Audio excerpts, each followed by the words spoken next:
آج ہم فرقوں کی فہرست میں آگے بڑھتے ہوئے چھٹے اور ساتویں فرقے یعنی جہمیہ اور مرجیہ پر گفتگو کریں گے۔ یہ دونوں فرقے اسلامی تاریخ میں بدعت کے بڑے نمایاں اور اثر انداز فرقے رہے ہیں، لیکن ان کا اثر امت پر نقصان دہ ثابت ہوا۔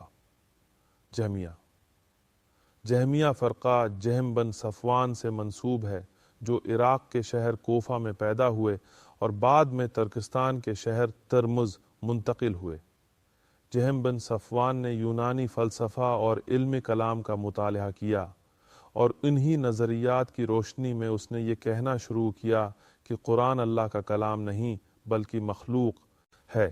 یہ عقیدہ اسلام کے بنیادی اصولوں کے خلاف تھا، کیونکہ تمام صحابہ کرام اور ابتدائی ائمہ جیسے امام ابو حنیفہ، امام مالک، امام شافعی اور امام احمد بن حنبل رحمہم اللہ نے ہمیشہ اس بات پر زور دیا کہ قرآن اللہ کا غیر مخلوق کلام ہے۔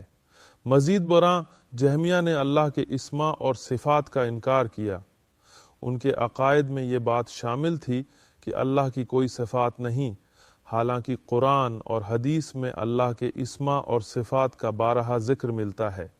اللہ کی صفات جیسے کہ ہاتھ، چہرہ اور سننا وغیرہ کے حوالے سے ان کا کہنا تھا کہ اگر ان صفات کو مانا جائے تو یہ اللہ کو مخلوقات کے مشابہ بنا دیتا ہے۔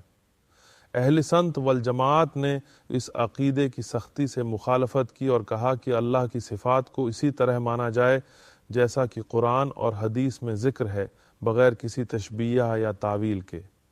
جہمیہ نے یہ بھی کہا کہ اللہ نہ کسی کو دیکھتا ہے اور نہ قیامت کے دن مخلوق اس کو دیکھ سکے گی، حالانکہ صحیح احادیث میں یہ واضح طور پر بیان کیا گیا ہے کہ جنت میں سب سے بڑی نعمت اللہ کا دیدار ہوگا۔ مرجیہ فرقے کا عقیدہ یہ تھا کہ ایمان صرف دل میں جاننے کا نام ہے، اعمال کا ایمان سے کوئی تعلق نہیں۔ ان کے مطابق جو شخص دل سے اللہ کو مانتا ہے، چاہے وہ زبان سے کچھ بھی نہ کہے اور اعمال میں کوئی نیکی نہ کرے، وہ کامل مومن ہے۔ اس کے نتیجے میں یہ فرقہ یہ نظریہ رکھتا تھا کہ گناہگار اور نیکوکار ایمان کے لحاظ سے برابر ہیں۔ مرجیہ نے یہ بھی کہا کہ ایمان نہ بڑھتا ہے نہ گھٹتا ہے، حالانکہ قرآن اور حدیث میں واضح طور پر ذکر ہے کہ ایمان عمل اور حالات کے مطابق بڑھتا اور گھٹتا ہے۔ ان کے مطابق اگر کوئی شخص کفر کے کلمات زبان سے کہے یا اللہ کے احکامات کو کھلم کھلا رد کرے، تب بھی وہ مومن رہتا ہے۔ یہ نظریہ سراسر گمراہی اور اسلامی تعلیمات کے خلاف ہے۔ اہل سنہ والجماعت کا موقف، اہل سنہ والجماعت کا عقیدہ اس کے برعکس ہے۔ ان کے نزدیک ایمان 3 چیزوں کا مجموعہ ہے: دل سے یقین، زبان سے اقرار اور اعمال کے ذریعے اس کا اظہار۔ قرآن اور حدیث میں بھی ایمان کو اعمال سے جوڑا گیا ہے۔